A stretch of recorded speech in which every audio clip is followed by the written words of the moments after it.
All right. Welcome everyone to this month's Southeast Regional Webinar Series.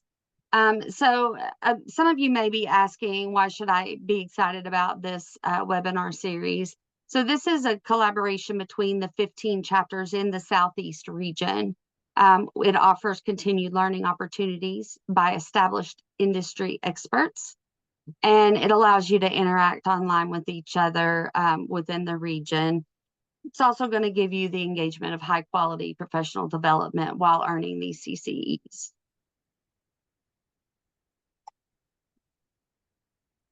And so today we're going to have Beyond the Individual, a guide to effective group coaching with Ms. Toni Taylor, which is a PCC credential holder. So Toni received her International Coaching Federation PCC in 2016. Toni's mission is to provide leadership and care coaching for individuals, groups, and teams to reach their goals and maximize their potential for success. During COVID, Toni deepened her learning in the areas of positive psychology, mental health, and the importance of gratitude and mindfulness in leadership self-care. Over the past year, Toni has been the champion for DEIB in the local ICF chapter of ICF Charlotte and has obtained a certificate for inclusive leadership, diversity, equity, inclusion, and belonging. Toni's coach school training provided rigorous coursework for team and group coaching. With this knowledge, Toni developed a team coaching practice for over 10 years. This long-term experience in team coaching led to her selection by ICF to volunteer on the development and collaboration of the new advanced team coaching exam for the new credentialing. So I'm going to go ahead and let her jump right in. And you can take it away there. Well, I would like for everyone to go into the chat and put your name and your location for me. And Angie's going to help me today with polls and surveys and with breakout rooms. So we're going to be having discussions together. And one of the things I wanted to know was who was here. And I'm excited about sharing this with you. I've had quite a few coaches ask me to do this over the past couple of years. I just see such a benefit in the group coaching and team coaching, but group coaching is not as well known, and coaches aren't taking advantage of the opportunity to increase their revenue and increase their clients through group coaching. So I'm excited that you're here. If you have Angie, will you pull up the first poll for me, please?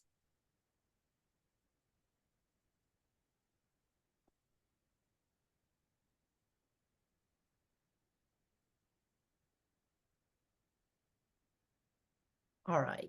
So would like to know the years you have of experience as a coach, not group coaching or team coaching, just coach for me. And then I want to know, do you have experience with group coaching or team coaching? I like to know my audience before I start. So I'll give you just a few more minutes.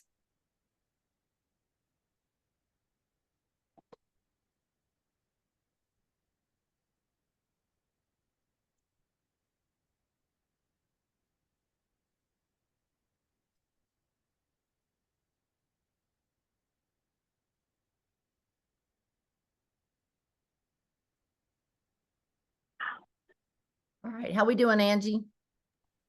Looks like we've got about 83% of our individuals have responded.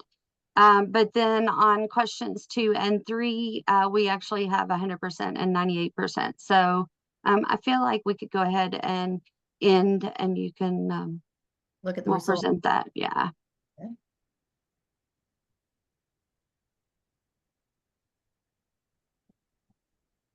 So is everyone able to see those results there? Yes. Great. There's 46% have experience with group coaching and 40% with team. That's wonderful. We're going to learn a lot from each other today. I'm excited. Thank you so much for taking the time to fill that poll out. Angie, is there a way for you to save that? I can actually send it to you after the presentation. Absolutely. Great, great. And the years of coaching. What a great variety. This is wonderful. Thank you. Thank you.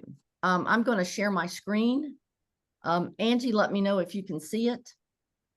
Yes, you are good. All right. Okay.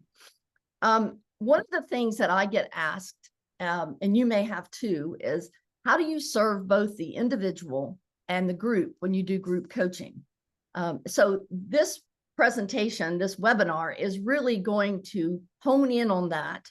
But if there's things that you want to be sure to take away today, then I would like for you to put that in the chat box. Like there's something that you just came here today and you want to take it back, this information back. I want to be sure to try to meet your needs. So put that in the chat box and Angie's going to let me know, what those are, because I want to try very hard to make this something that you think, I was so glad I attended that webinar. I'd like to know what your why is for attending. So if there's something you really want to take back with you, I want to know it, but I'd like to know why. What is your why for attending this webinar? So if you could pop that in the chat for me, I'd really appreciate it. What we've got so far here, Tony, is Rhonda says, how do you promote group coaching? We also have, I don't know how, oh gosh, they're coming in so quickly. I don't know how coaching works in a group, so it will all be new to me. That's a great one, Margaret. Paige says, how you describe team coaching to client companies who have not experienced it or used it before. We've got tips for making the case for group coaching with potential client organizations. Really good one. Mastering coaching a diverse group. Love it. So lots and lots of great items there.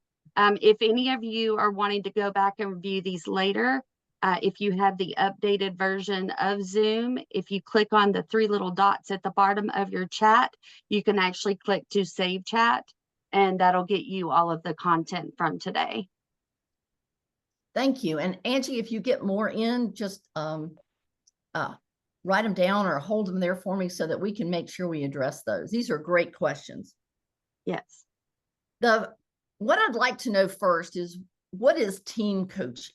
So I'd really like for us to define team coaching, and then we'll define group coaching. So what do you know about team coaching? Those of you that have experienced it or actually are a team coach, how would you describe what it is? I'd like for someone to share with me.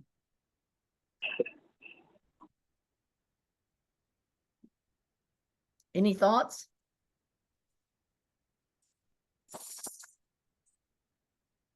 All right.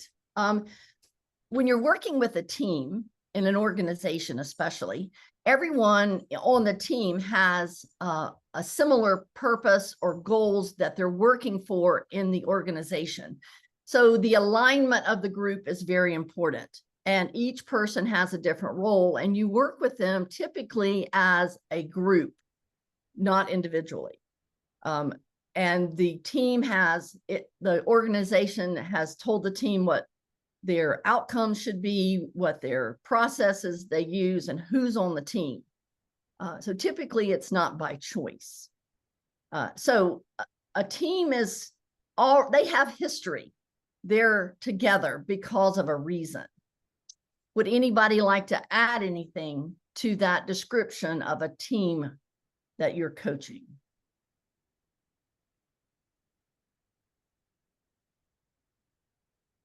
Okay.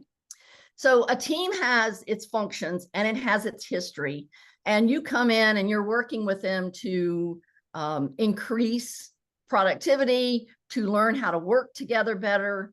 It is not training. It is not a strategy day. It is not let's have some fun together. It is a long-term commitment for when the organization wants you to coach them. So all of those are typically set up by the organization. So now, what is group coaching? A group is formed by choice, typically, and they are choosing to come together to learn specific skills, to learn how to improve an area. They want to set a goal. They don't bring any history. So a group, for example, could be clients that you have or people that you know that may want to practice self-care. They would come together. They may be from all different kinds of places and organizations that's what they want to focus on with you. It could be that they want to focus on leadership. Maybe that all of them together are from different places and they want to hone their leadership skills. It could be that they want to work around emotional intelligence. The group comes together for a reason. They choose to do this. Now, team coaching in an organization is typically you are paid as a team coach.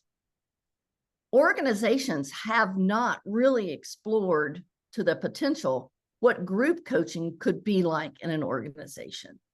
So we have to kind of shift and think about, all right, these teams are functioning teams. What would a group look like in an organization? So if you think about, for instance, I coach with groups at Salesforce, and I have managers, and I have direct reports, and I have team leaders. I have all these different people, and I coach them all individually, one-on-one. But almost half of the ones that I might coach are all looking to develop their leadership skills. So you could actually form a circle or a group of people that don't report to each other or not on the team, that they want to hone leadership skills. They want to develop communication skills. They want to learn how to possibly lead their team. So a group could be formed in that way. A group can also be formed out of an organization. I have groups that I call cohorts, and I have people that are wanting to develop leadership skills. I have clergy that are wanting to practice self-care and develop leadership skills. I have some clergy that I work with on how to develop their spiritual direction. So it's a variety of different ways. I have some groups that I work with technology, how to lead Zoom meetings, how to practice those, how to make them less boring. So a group around how to use today's technology to lead in your organization. So those are some examples of group coaching and how it's different. They do not bring a history. It is your responsibility as the group coach to develop trust, provide safe space, and to make connections, because they are going to learn from each other as much as they will from you in a group setting. Would anybody have any questions about the differences between team and group coaching, or would like to add something to what I've shared? Feel free to unmute and share.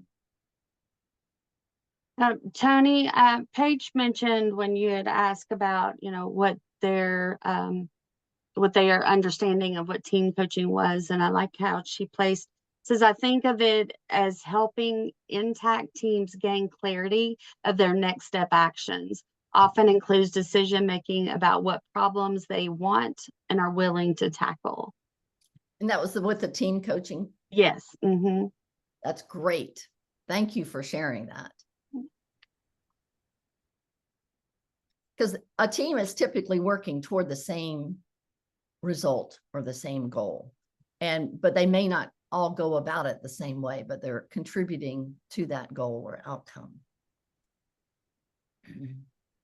Tony, this is Phil. I thought I might add something on the distinction here. Team coaching, in my experience, as it is, as you defined, an intact team often includes the manager slash leader of that team, which creates then some dynamic that's something that we might be talking about even today. But that idea that a group is typically, I'll call it peers, whereas a team often includes something of a hierarchical dynamic, which is something to consider in the team coaching distinction. Thank you. Thank you. You said that very well.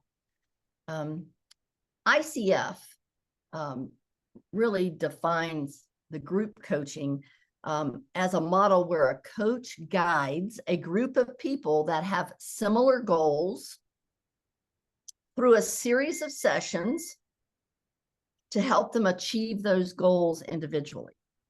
So it's a group of people that have similar goals, maybe leadership, could be wanting to learn about emotional intelligence. It could be about self-care. And they're each going to achieve whatever goal they have set around that. And so that's how ICF really shares what they define group coaching to be. Group coaching is usually set up for a certain number of sessions and minutes, and we're going to go through that in just a minute. Now, this is what I learned when I was in coaching school and took team coaching and group coaching coursework. What I learned was you make so much more money if you do group coaching. And I thought, well, how is that? Because people are paying less for it. But one-to-one coaching, if you think about if you coach for 30 minutes or you coach an hour, that's a set rate typically you have with your client.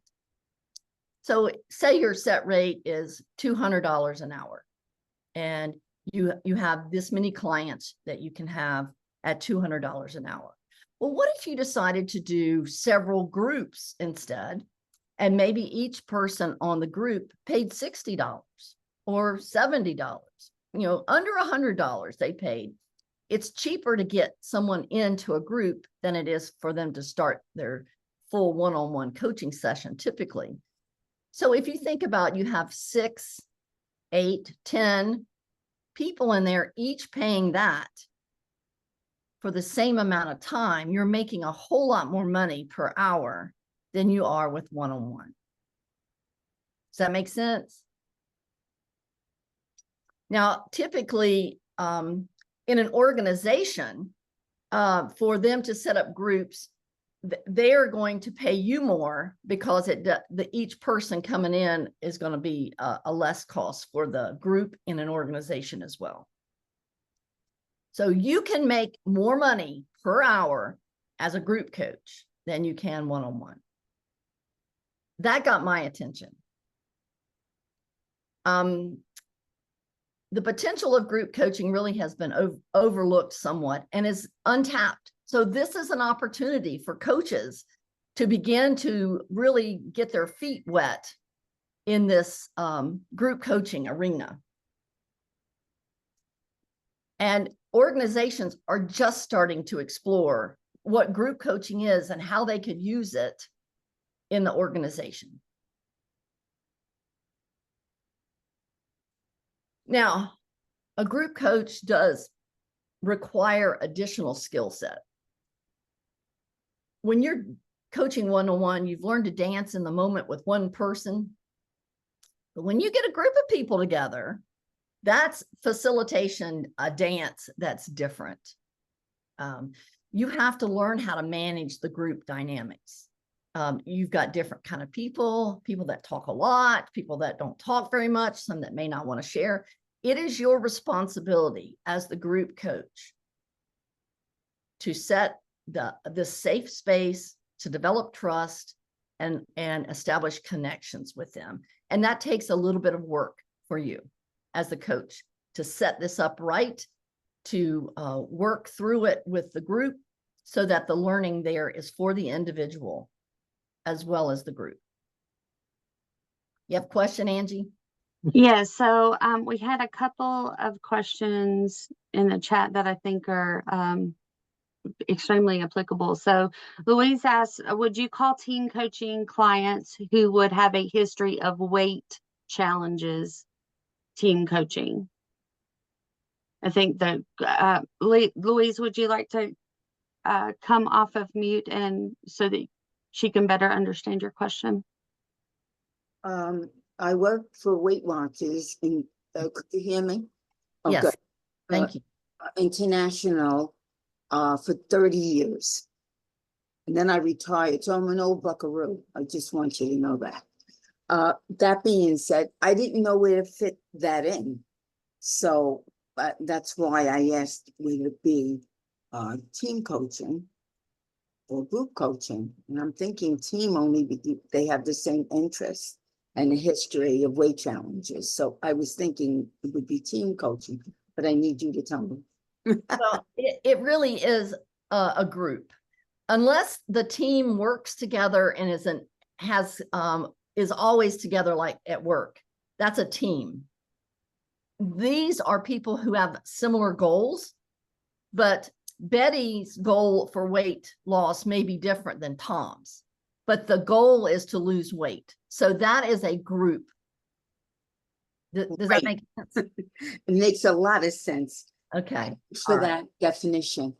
Yeah. Thank you. You're welcome.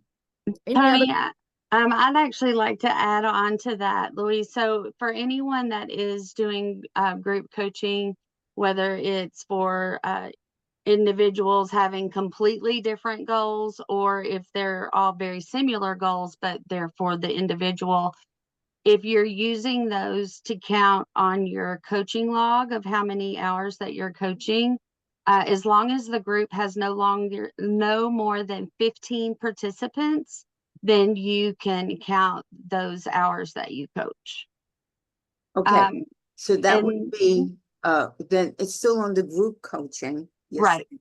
However, if I'm doing more than 15 hours in a particular class or particular meeting, No, it's that as long as there's no more than 15 participants. I get it. So Okay. you can coach them as many hours as you would like, but as long as there's no more than 15 participants, it would be eligible Oh, that's interesting. towards that. Yeah. Too bad the I next- didn't know that when I was doing the work. I'm okay. Good. I just think Tony. it's important that I know the distinctions, you know. Yes, very good. Tony Caldwell asked, how much prep time do you spend before, after, and between sessions compared to a one-on-one coaching session? Well, I guess the sum of parts, I spend less time for the group than I would if I was coaching each one of those people individually. I have to think about, and we're going to get into this a little bit about how I'm setting up the group, how long the sessions are, what resources am I providing the group? But really, honestly, just like in one-on-one coaching, the client does the work. I have to prep for it, and it may take me a little bit of prep where I plan it for the whole series of sessions, because I know what the clients are wanting, what the pre-assessment has told me that they need. So and once you do one, this is scalable. You can scale it. So you can have multiple groups on the same topic. And so your prep time is much reduced. This is really scalable, group coaching is. And Angie, while I'm so glad you mentioned that about the 15, that is the very maximum ICF ever wants to see in a group. They don't like you to go over that. Really, the ideal is 6 to 8. But the top is 15.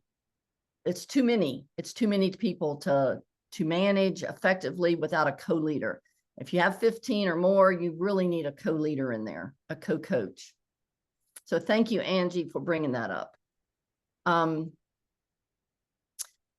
One of the other factors about group coaching is that it's a win-win for the coaches and the organization for them to provide the group coaching, but return on your investment of time and money is higher. It is scalable. You could really have, a group every week or or 2 groups a week, and balance it with your one-on-one clients. But it lessens the responsibility of you in a one-on-one and puts accountability into the group. The group is accountable for supporting and helping each other as well. So it takes some of the pressure off of you and puts it onto the group. Okay. All right. I want us to break out, and I want us to think about what kinds of groups could you add to your coaching practice that maybe you've never thought of before. So I want you to kind of brainstorm. And those of you that do group coaching, share what you use, what you do, so we can get some ideas of, I don't know what groups I could do.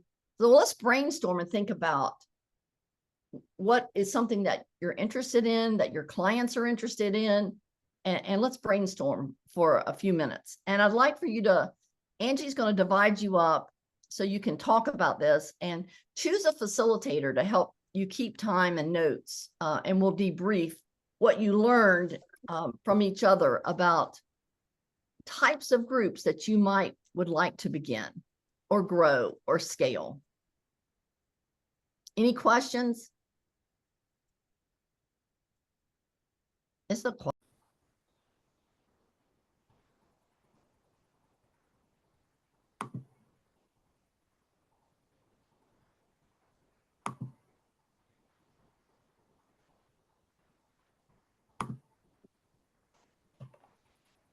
Okay, Tony, everyone's in. If you'd like to go ahead and proceed. Oh, you're muted. Oh, I guess you muted me, Angie. Anybody want to share an aha or something they learned from the group? This is Raina. I'll be glad to jump in. Thank you. In our group, Vicky had quite a bit of experience with group coaching, and an aha for me was that when you do it, it doesn't have to be an open enrollment to whoever's interested, that you can have a curated group of specific types of people or criteria to enhance the experience of the group members. And that was an aha for me, as opposed to, sure, you're, breathing with money, come on in. I'd like a little more criteria than that. Thank you for sharing that. So this is Meg Zyke. I was with Rich Gross, and I'm forgetting who another woman that I was in the group with, but one of the things that was interesting for us was that what a small world it is that Rich Gross was working at Chevron with somebody that I used to work closely with. But it's interesting on how many different types of coaching and teaming there can be. Like we were sharing, where we anticipated we could use it. And hopefully, Rich, you don't mind that I'm sharing that he's thinking about a program of how you can eliminate alcohol from your life, and not necessarily people with drinking problems, but people that want this healthier lifestyle.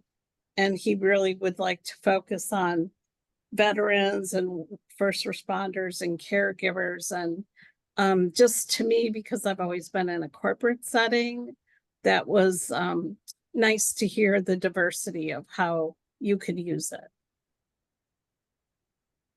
Thank you. I can go ahead Go and ahead, jump. please.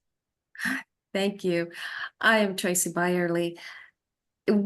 I was in a group with Paul, Diane, and Crystal, and it was fun, number one. But we all didn't quite have the experience as far as the group or team coaching. They are corporate, I am not, but we found a common ground that the mature people, whether it's finding fulfillment in retiring, self-care, burnout, and I'm personally all about helping folks to master the age of aging unapologetically. That's needed in corporate, we found out. So that was fun. Thank Hi, you. this is Alicia. I had Chihuahua and Kayla in our group. And while we all had experience doing individual coaching, we hadn't done group or team coaching. But the interesting comment that had come up was we all equally had conversation, or excuse me, experiences facilitating workshops, right? Where there's a push for information, there's content. You're coming from a place of experience and sharing an expertise and wanting to know a little bit more around where do you see facilitation tactics differ when you're in a group coaching session, and how to find that? Because all of us have had experience about facilitating from a presenter mode versus more of a true facilitator moderator position.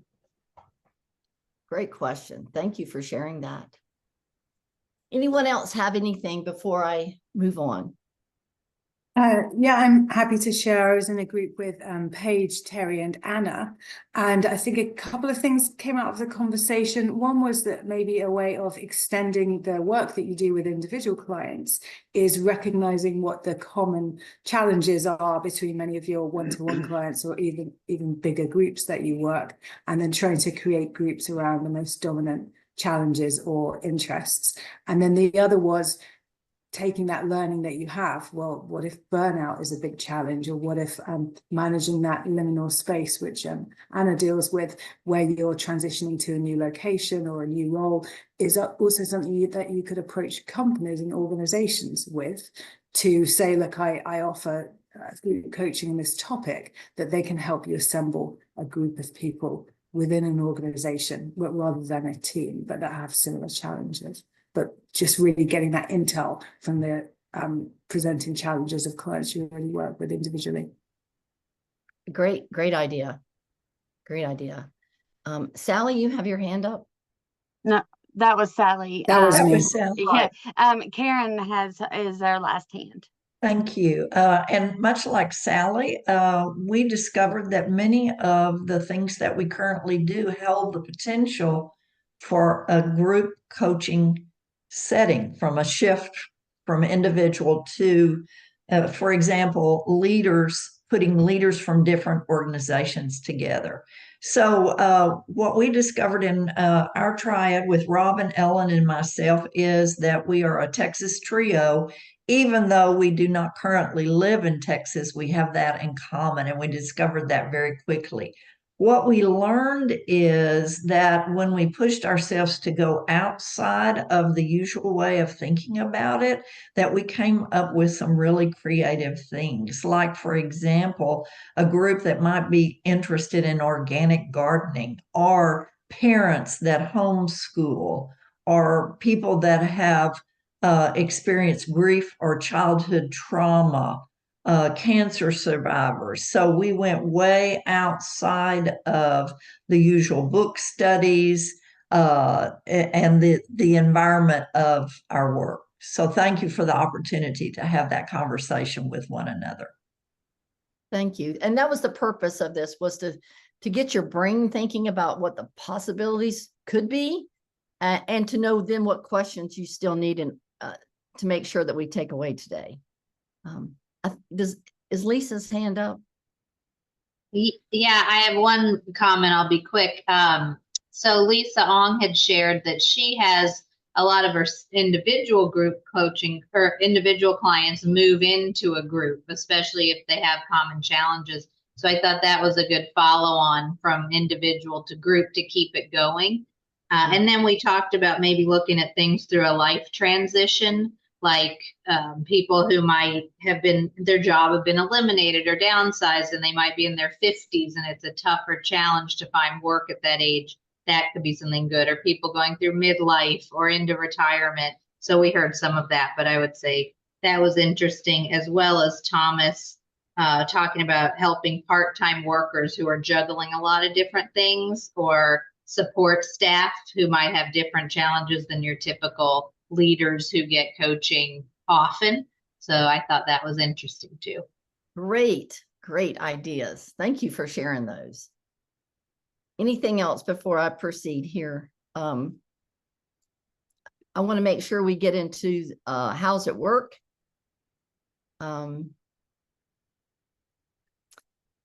So three words that are imperative in group coaching is establishing trust, a safe space, and making connections happen.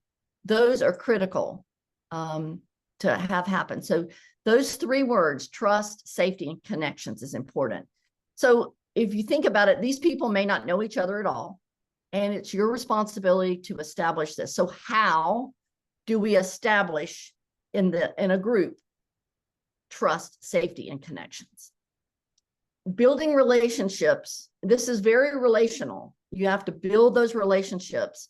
And the way you do it, you all talked about facilitation skills. You're not afraid to get up in front of a group, but you've got to put your coach hat on and your facilitator hat here and know that you're not going to do most of the talking. You're going to be using resources and asking good questions. But the first thing is for them to get to know each other. And I do a pre-assessment before I get started with my groups to know what it is why they're in the group, what do they want to accomplish. So I've learned a little bit, and I do a pre-call with each one. So I do a one-on-one with them, so I know my group, my people. And then I start every session. Every session is about relationship building, where they're going to share something together that gives them to learn a little bit about each other personally or at work, whatever they want to share. But if they can't speak up and share in the group, then your group is not going to function well. So this is critical. We do things where we'll talk and share, and it's really important. This facilitation skill is that some people don't just blurt out ideas. Some take a while to process. So you've got to monitor the ones who blurt and the ones who want to talk all the time so that everyone has a voice. Everyone has to have a voice in this.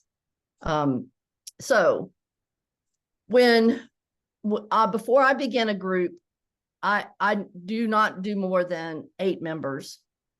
Sometimes I will do a free one session to see who's interested. I'll throw it out there. Who's interested in self-care at work? And then I'll do a free session, and I may have 20 people in the session. And I say, I've got 8 slots. If you're interested in continuing this around self-care or around leadership. So sometimes that was a question somebody asked is, how do you find your group clients? Sometimes I will do it, just open it. And other times I will take it from my one-on-ones. Someone else suggested that. Or I will go to a place, a school, a church conference, and say, I'm going to open up some groups around this topic. Do you have people who would be interested? So there's all kinds of different ways to get a group started. But I do some work ahead of time to find out who's actually going to be in my group and what the overarching goal is. If it's communication, emotional intelligence, mental health, whatever the goal is, I know before the group gets started, and they know what the overarching goal is for the group: weight loss, grief, divorce, whatever it is. And the participants have to be able to articulate what it is they want to learn about that. So if say you're starting a divorce group, what is it, the outcome? What goal are they going to want to set around moving through divorce or weight loss or communication? So they need to know and understand, if they enroll in your cohort or your group, that they've got to be able to articulate what it is they want to learn. And that may take a one-on-one with you to help them with that. Your group will develop goals. Now, you may do this with your one-on-ones as well, but it's important for the group, each person, to develop a goal. You can do a SMART goal. Some of you may use GROW, where they set a goal, look at their current reality, look at what their obstacles are, what their options are, and what is their way forward. So some groups use the GROW model. You may have another one. And I always pair individuals up for accountability. So through the sessions, if we do 8 sessions, 6 sessions, whatever it is, everybody has an accountability partner. They talk together between sessions. They hold each other accountable. They listen to each other. We practice active listening. We practice with questions. We practice looking at asking the kind of questions like, what is it that got in your way this week? Or what is the challenge here for you? So I teach them good questions to help their accountability partner. And so they're practicing. We may do triads. We may do a coaching triad to look at some challenges that they may be facing. We always talk about celebrations when we come back together. What worked for you this week? Or what are your challenges? So it's important that I interact with them, but that they're interacting with each other. That's the sweet spot where they're able to coach and work with each other in a way that is way different than one-on-one with me. Again, trust, safety, and connections. How many of you, just thinking about established norms, some people call it the way we work together, the WOW, or as ICF calls it, it's co-creating the relationship. This is essential in groups. It really is essential in teams as well, but especially in groups where they don't have any history. You have to know, as the group coach leader, what does each person need in this group? You have to know each person's need in order for you to fulfill your leadership role as a group coach. You have to understand what your role is and what their role is. They have to understand what their role is.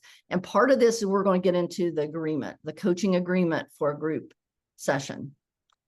They're going to learn from each other, not just from you. And you're going to share resources. And there are great places out there for you to find resources. For instance, if you're doing a session on mindfulness, you can pull a resource to help with a mindful walk. And they can talk about, having done a mindful walk and what that's like, who liked it, who didn't. Maybe somebody adapted it to something else. So they're learning from each other using some resources that you share, something like a life wheel. That may be something that it begins a group. Looking at values, maybe a session that you begin with a group. And they're going to discuss and share. So they're going to learn from each other, not just from you. But trust, safety, and connections. And you must start with norms, the way we work together, and it's the co-creating the relationship. It is essential to establish that trust, is that you have some kind of, in religious groups, they may call it something different. We called it norms. Now, when you facilitate, you got to put your coat hat on with your facilitation skills, and thinking about watching who, and in your norms, it will say we have to listen to each other. We don't step on each other's toes. We have confidentiality. All of those things are built in to provide you a safe psychological space for people to share. And you want everyone to participate. So if something's not working right with your norms, you've got to go back and address the norms if people are not sharing. Maybe one of your norms is that everyone comes prepared to share. Okay. You need to be able to share both verbally and written. And this is a rule I have. You write first and you share second.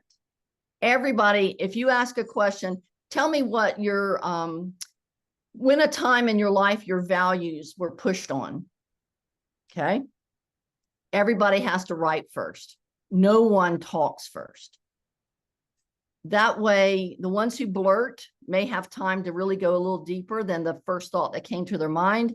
The ones who need processing time are able to think and process without feeling that they're being rushed. Then once everybody's written down what their thoughts are on it, then you can ask them to share, and everyone's on an equal playing field then. Everybody's had time to think. Everybody's had time to write. Everyone has something written to share. That is a way all voices can be heard. All voices heard. You may have them go around in order. You may choose who is first. It may be, there's a variety of ways to do it, with numbers, with cards, of ways, but everybody's voice has to be heard. And then to think about, when we leave this session, what are the next steps or actions you're going to take? And they write them down and they share them with their accountability partner. What am I going to do before I come back to the next session? What's one step I'm going to take? What do I need to be able to make that next step? And discuss it with their accountability partner or with the group. You know, this is what I want to do, and I'm really struggling how to do this. And let them share. Your final session, if you do a 6-week session or an 8-week session, your final one has to be where members are reflecting what they've learned and what they're taking away from their journey together. So that is important, and many of them will want to do it again, want to enroll in something like this again. But that final session, for them to actually articulate and write down and take away how far they made it on their goal, what they learned, and what they're going to continue. Now, there are two kind of groups, and I put this slide here so I wouldn't forget to tell you that if sometimes when I finish a group, they want to continue in a way, but maybe not regularly. So I have these membership groups, I call them. It's just ongoing offerings that I'm doing, and they can come and go as they want to. And it's more to remind them what they learned than to educate them again. So, and it's a cheaper rate. So I'm going to hold these sessions, and they know what it is, and they can come to the one that they need some help with. So this is a membership. I call it a membership where they're a member if they want to be, and they can leave when they want. But it's like if you want to come to 3 sessions, or if you want to pay by the session, you can. Now, it's not as organized as the other one, because I never know exactly how many people will be there, but I know a bulk of who's going to be there because I organized it with them. Now, my normal groups are cohort groups, I call them. And that's where everyone in the program starts at the same time and ends at the same time. You can do them seasonally, quarterly, biannually. You can do them weekly, bi-weekly. They're more of your transformational programs or coaching groups where you really see huge change over time.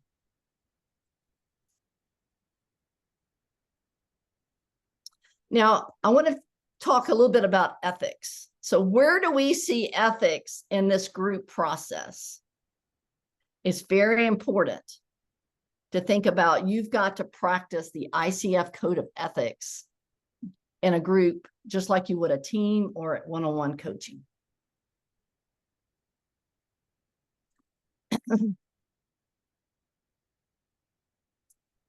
So where do you see this showing up? If you look at these, I've got them, I cut and pasted them on here.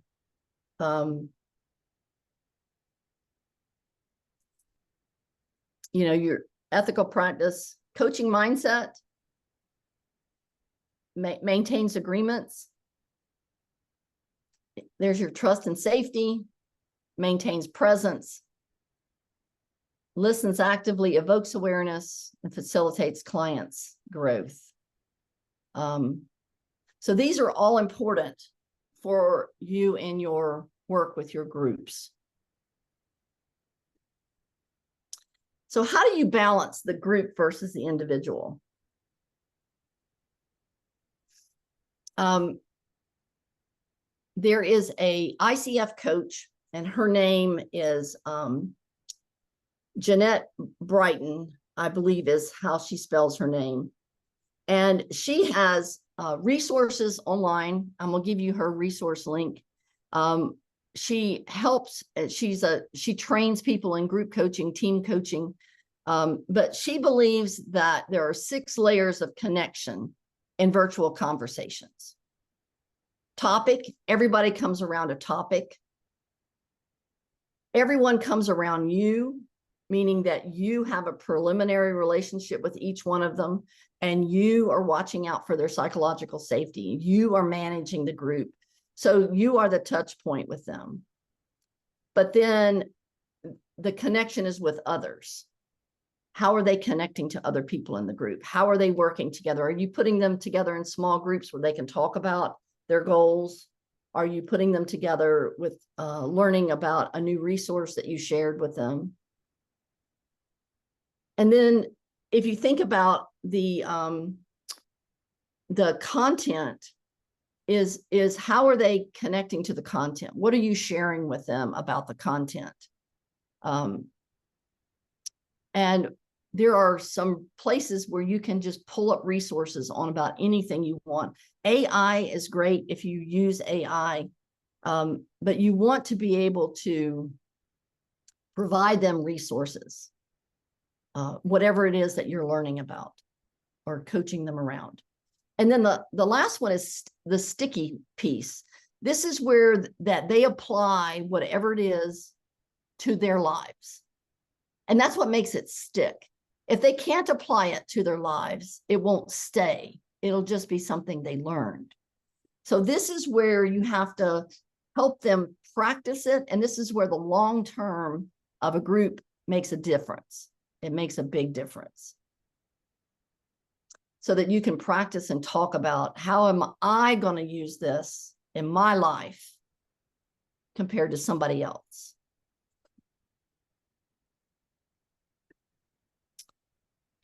Now, a group coaching contract is what helps make it cohesive. And you've got to think about code of ethics.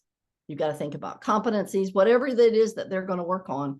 But what would be important to have in a cohesive group, to have a contract or an agreement that's spelled out the things that you would need and your attendees or participants would need?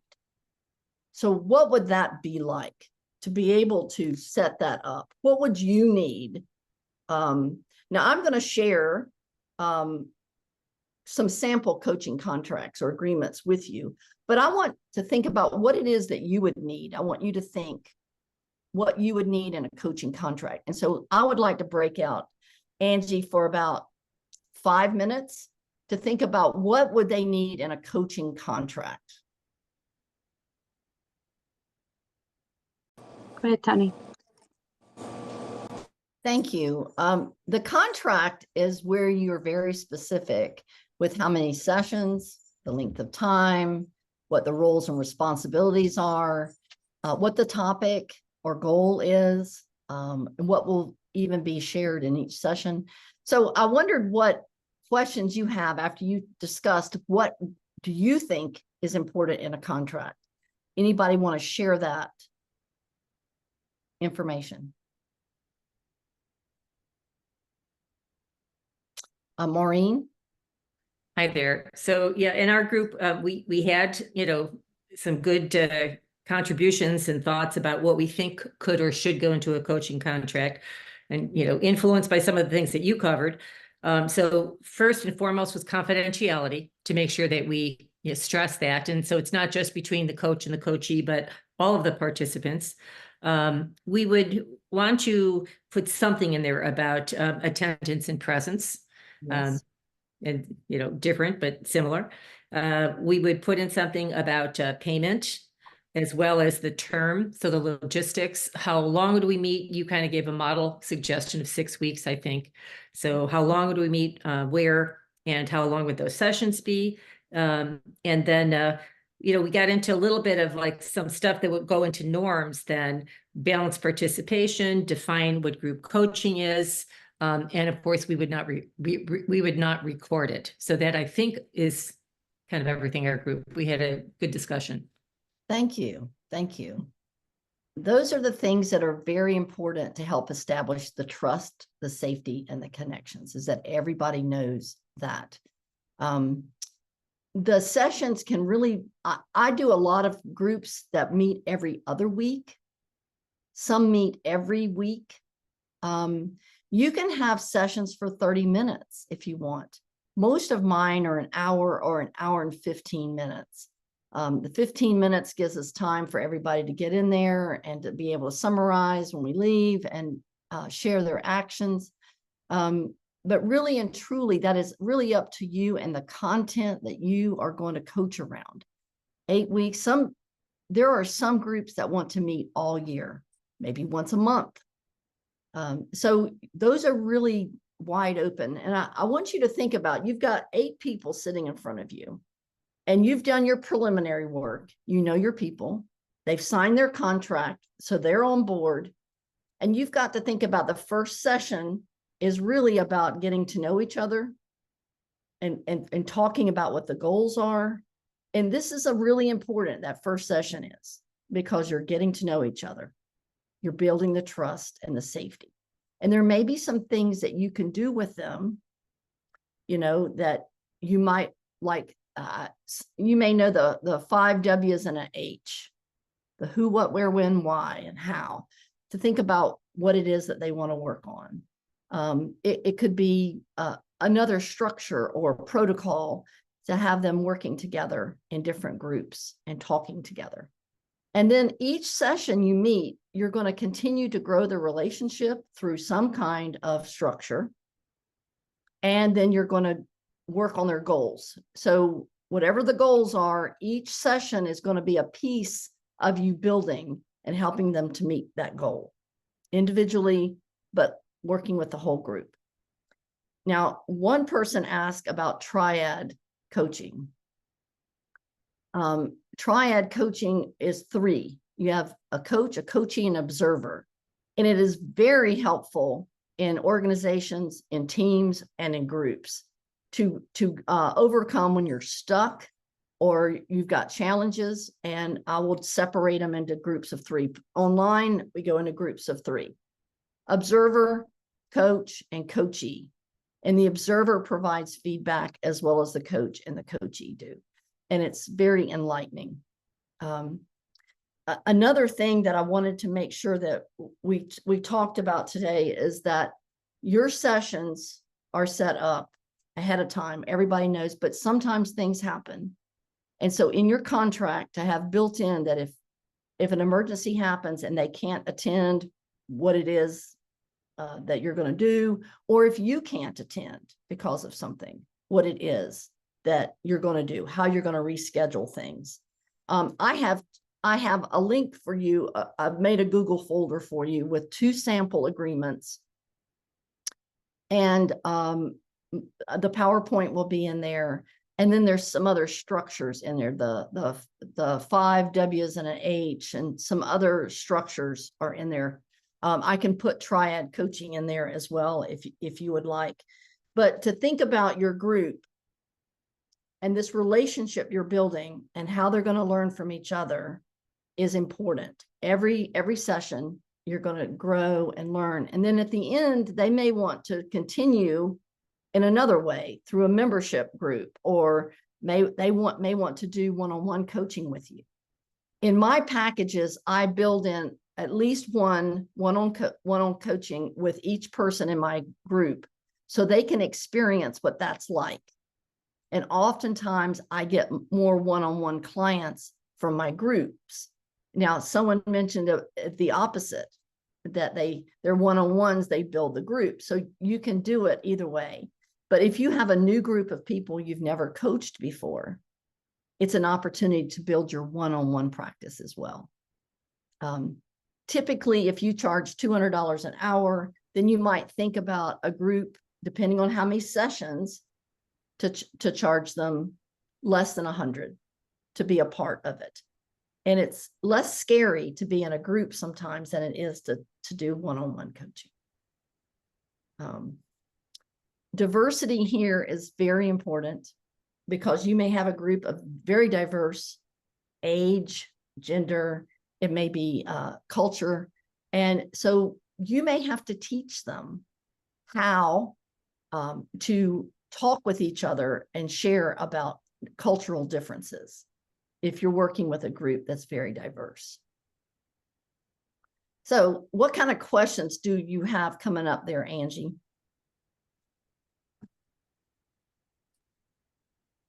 Let's see.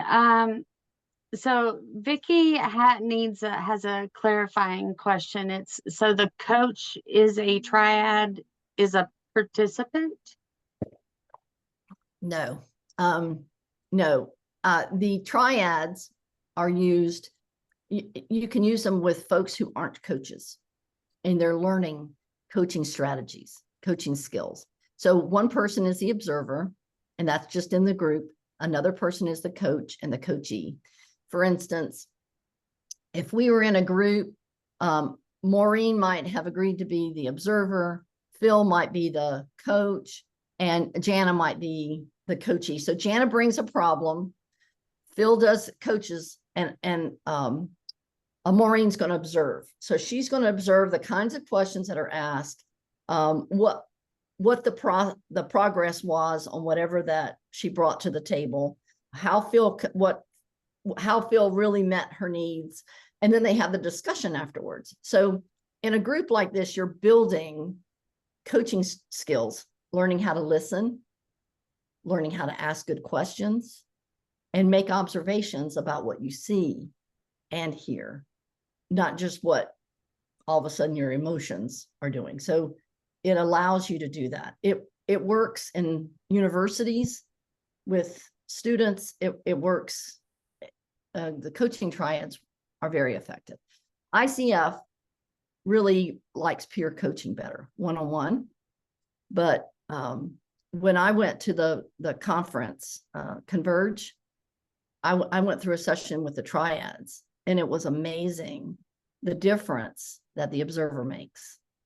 It was just really powerful. And I believe in that with MCC coaches, PCC coaches, brand new coaches. Everybody learns, and it's a great experience. Very good.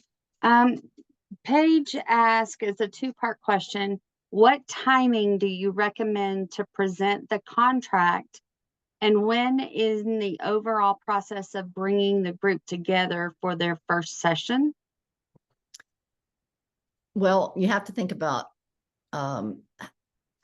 where these people are. And so I don't know if you're doing it in person or online, but I do the one-on-one. I put it out there who is interested in this group coaching session, and then usually I choose the topic, or I glean it from a group of people that I'm coaching, what the topic is. I send out the agreement. I have a one-on-one with them before, so that I know they're committed. They sign the contract, they provide the payment, and then within the next couple of weeks typically is the first session. So I do that one-on-one first, contract, find out who's interested. Unless I do an open session, like I'll advertise on LinkedIn, I'm doing a new group around this, who's interested? And then I might get a bunch of people interested. We go through what it would be like, and then I'll say, who wants to sign on? So those are with strangers typically. Great. We have about 4 minutes remaining. Do you have any last words there, Tony? I want to share where the resources are, and I'd like to put maybe the link in the chat so that they can access the resources, or you're going to send them to them. Is that what you're going to do? Right. So I did find that several of you were unable to do the save chat option. Sometimes, apps that you're using don't play well with Zoom and things. So what I'm going to do is, in your follow-up email, I will include the recording of today's session. I will include the resources that Ms. Tony will be providing to me. You'll get a copy of the PowerPoint presentation, and then I will also attach a copy of the chat notes. On the resources here, ICF has a team and group coaching communities of practice. I would encourage you to be a part of that. It is very worthwhile. One of the ICF coaches, Jennifer Britton, I'm not sure how you say her name, has written a book, From One to Many, Best Practices for Team and Group Coaching. It's expensive, but it's a great book. And she has all kinds of tips and tricks for coaches that are working with groups, called Group Coaching Ins and Outs. And this is on the presentation. She has a blog, she has a YouTube channel, she has lots of good tips and tricks. But I don't want you to be afraid to try group coaching. Try it in a small way if you'd like to first, to feel out what it's like to build the relationships, the trust, and the connections. There's not, the way I do it doesn't have to be the way you do it. The important thing is for you to make those connections and to provide them resources and the time and space to practice and to grow. And that's what makes it different from a workshop, is that you have the time and space to grow in your learning. So for the piece that she mentioned for the community groups and things, so I've put a link in, and that is for the ICF Learning Portal. If you are a member or even a non-member, you have access to the Learning Portal. But as a member, you're going to have access to a lot more at no charge in the Learning Portal. Some really great information in there. There's even recordings, and they are set up with some checkpoints, learning points at the ends, and it allows you to still get CCEs for those, even though you're doing self-paced.